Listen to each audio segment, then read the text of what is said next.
Quick survey. How many of you have ever heard the story of David and Goliath? It's a popular story, right?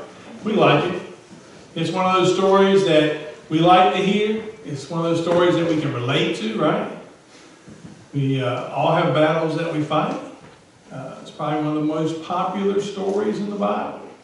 You know, you even hear it referred to in sportscasts, right? You hear people say, this is a real David and Goliath matchup today. And usually it's one of big schools facing a little school, and I guess that's what they're referring to, or big money to little money, or however you want to phrase it. Or maybe they're just referring to, it's going to take God's hand for this little team, this David, to beat this Goliath. But it does happen, right? But it's a popular story, and we all know that. But I'm going to, for those of you, just in case you don't know, we're going to kind of walk our way through it. I'm not going to read it because that will put you to sleep, and I'd like you to stay awake for this. I think we've got some good stuff here. So I'm just going to try to tell you the story. The story is about two armies that are at war. Israel and the Philistines, right? And they're both on, one's on one side of one mountain, one's on the other side of the mountain. They come out each day, and they face, there's a valley in between them. And this guy named Goliath is the champion of the Philistines. And each day he comes out and he calls out to Israelites, send me your champion. Let's go, mano a mano, one-on-one, winner take all. If you win, my people will be your slaves. If I win, you'll be our slaves. One-on-one, come on, anyone at all, any takers. Or as we used to say in the South, want some, get some. You know, come on down, anybody at all. And each day he would show up and he would do this. And each day the Israelites gathered on the mountainside. We'd be like, I got to go to lunch, I got a plan, I need to go sharpen my sword, I'm kind of busy. But if any of you other guys want to go down there and fight him, I'm good with that, but I'm kind of busy. There's absolutely no takers. They're scared. This is a mountain of a man. You know, I showed a few minutes ago in children's moment, maybe the size difference that you would have encountered there. A big man is this Goliath. Kind of scary. And even Saul, the king, didn't pick up his sword and take up the challenge. Even though this man was sitting there baiting them, man. Talked about their mamas, talked about their daddies, talked about their God. He was baiting them. Anything to get them to come on down and fight me. Come on down. Quite a challenge. So Saul said, he wasn't going. He said, I'll tell you what I'll do though. If somebody will go fight this guy, I'll make him rich. I'll give him my daughter. He'll be part of the royal family. You won't even have to pay taxes anymore. If anyone will step up and fight this guy. Well, that sounds like a pretty good deal. Nobody was being fooled or pushed or bullied into or coerced into fighting this guy, because everybody knows that a dead man can't spend a dime, right? And everybody saw this obstacle to that goal and were afraid. Didn't want any part of it. Kind of reminds me of the man who had a daughter who wasn't real easy on the eyes, and he wanted to get her married. But he was a wealthy man. So what he did is he invited all the eligible bachelors from the surrounding counties to his mansion. And once they all got there, he said, fellas, I'll make you a deal. Anybody who swim across this pond, my pool, that I fill with alligators, I'll build you a mansion of any size that you want.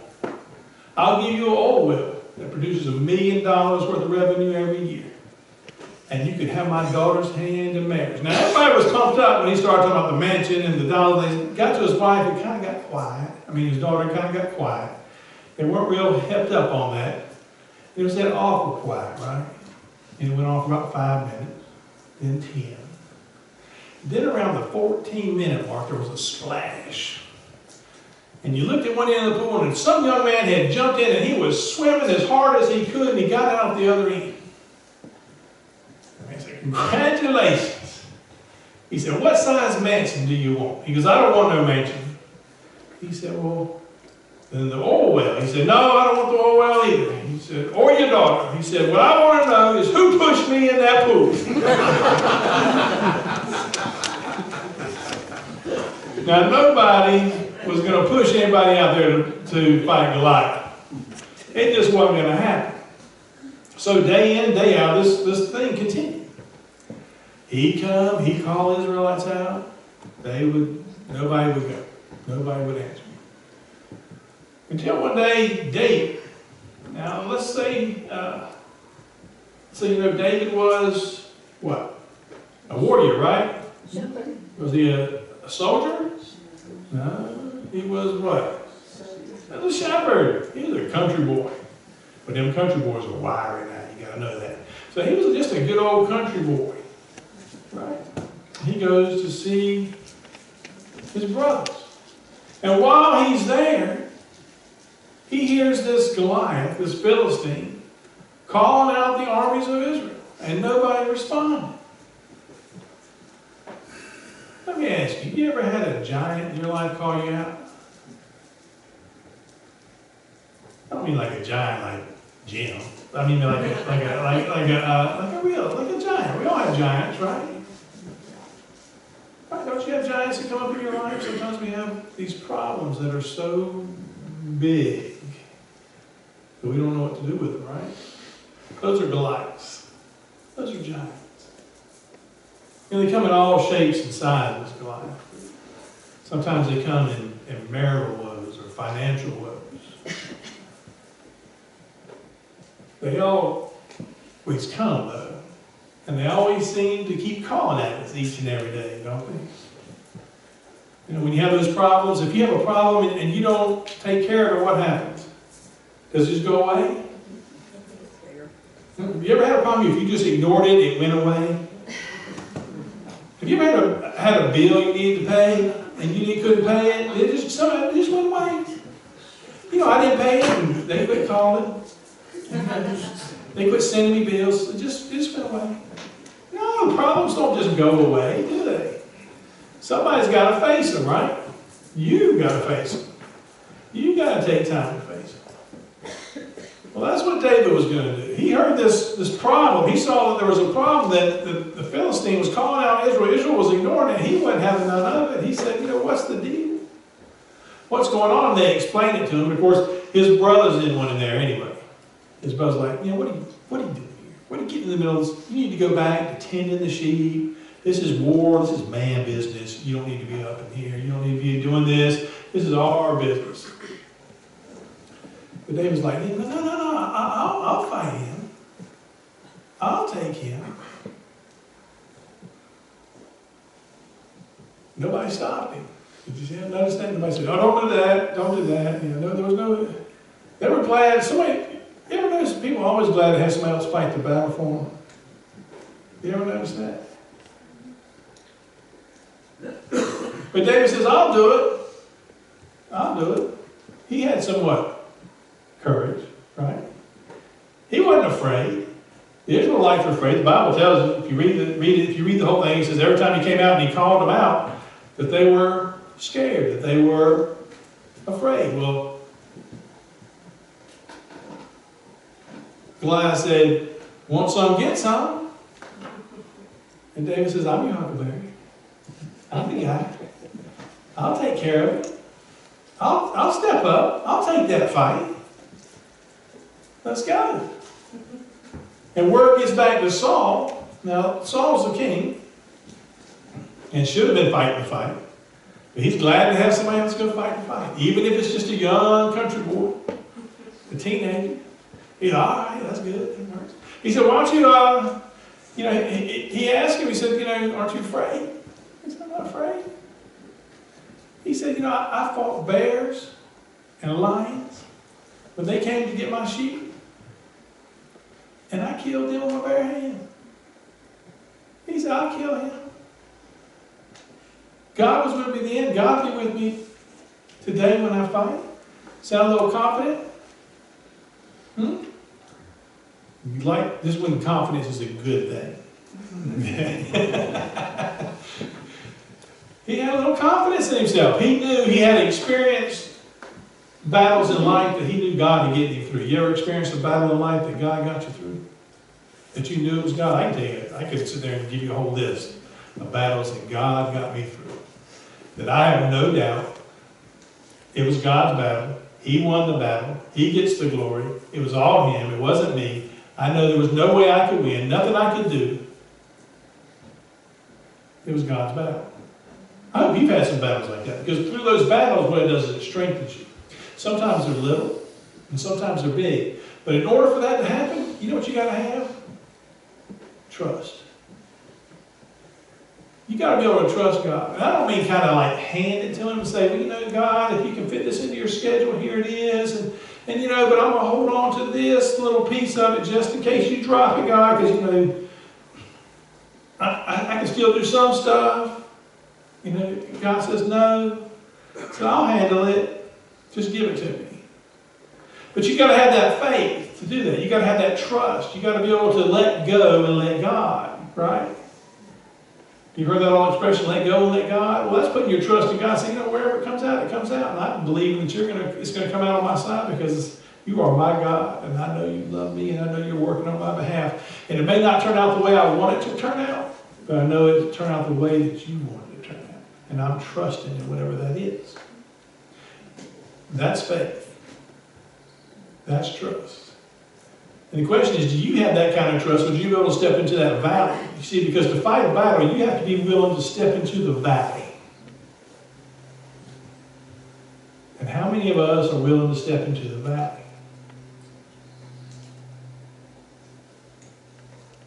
Good question. A lot of people say, I'll step in there. But when time comes, we don't want to step in there. We don't really want to fight. We're hoping that maybe Goliath will be sick that day. Right? And he won't show up. But David's not. David has that trust. And Saul tries to get him ready because, you know, he's the king. He says, you know what, you can wear my armor. You can wear my armor, my helmet. Well, you know, David's not a soldier. He's not used to putting on that armament. He's not used to wearing that thing. And he says, it's not working for me. It doesn't work for me. You know, I'm not a soldier. I'm not used to carrying this weight. It's just going to slow me down. I don't want it.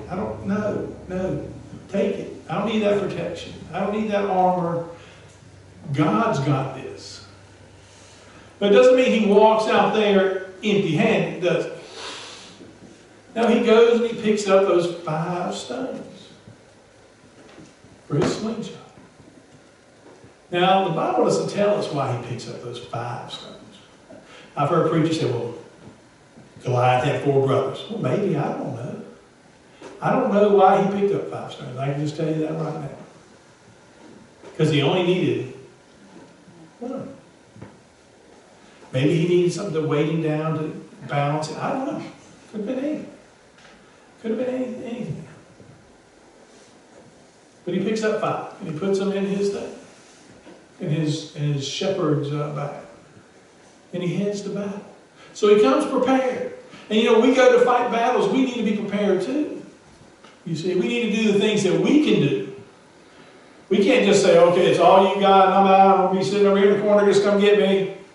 Come get me when you need me. God wants us to do what we can do as well, to be prepared. In other words, if you're fighting that battle or that bill collector, you need to pick up the phone and say, you know, I don't have it all, but I have some of it. You need to do what you can do. You know, you need to do the things you can do. You can't be afraid of the problem. You can't run from the problem. You can't run from Goliath. He's not going away.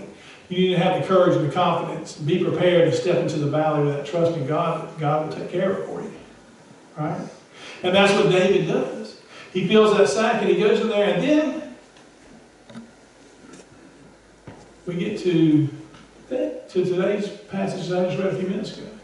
Goliath sees this young boy standing across the mountain. He goes, what is this? I've been called for 40 days for y'all to send me somebody. And you send me this boy, what am I, a dog? He comes at me with a stick? And what is this? I mean, that's where confidence is bad. You see? He's overconfident. And David is very confident. And why is he so confident? Because he knows what you should know. That he doesn't walk into that valley by himself. That he walks into that valley with God. And that it's God's hand that will deliver him. It is God's hand that will strike down Goliath. It is God's hand that will win the battle. And that David will just be the instrument. You see, when you face your battles in life, you need to know that too. You need to know that God walks with you. He's there with you. Things might be bad. Sometimes does life get tough, folks? Is it all cotton candy and clowns with unicorns sprinkled in there and some fairy dust? Is that the way life is? No, it's not. Life gets rough. And there's some battles you're going to have to fight. But you're not going to fight them alone. And that's what you need to know today. That you're not alone. That God walks with you. And He cares for you. He cared for you enough to send His Son to die for you. That's a lot of love. That's a lot of care. Right? We agree on that? Amen. Somebody, there you go. That's what I was looking for. Amen. Somebody say it. But he walks into that valley and he is taunted, right? By the overconfidence of life. And he tells him, he said, you come over here with a spear, with a javelin, with a sword. He said, God is going to deliver you into my hands today. And I'm going to cut off your head. Well, that's kind of bold, isn't it? I mean, let me just tell you this. If we were in Vegas and they were taking odds on this fight, I don't think too many people are betting on David. You know what I'm saying? They're expecting this fight to end quickly, right? To be over in a match. Remember Mike Tyson fights on pay-per-view back in the day? You didn't leave the room. You didn't leave the room when the fight started because it was going to be over if you just went to get a chip. You wasted your money on a lot of his fights. Same thing. They figured Goliath's going to wipe the floor with this guy. He's going to be over soon. But it didn't end as they suspected, did it? David took out a single rock, stone, smooth stone, put it in his slingshot. Slingshot he had used many times.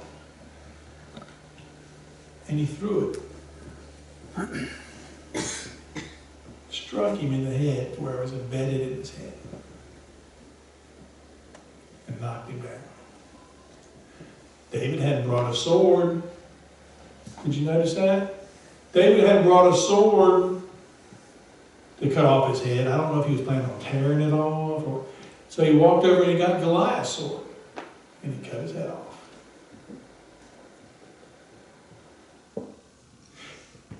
Exactly what he said would happen, happened. Now, did David do that? No.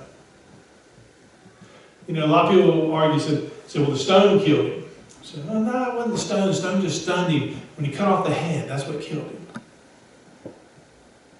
David didn't kill Goliath. God did. He used David as a tool. You see, David wasn't killing Goliath for God. God was killing Goliath for David.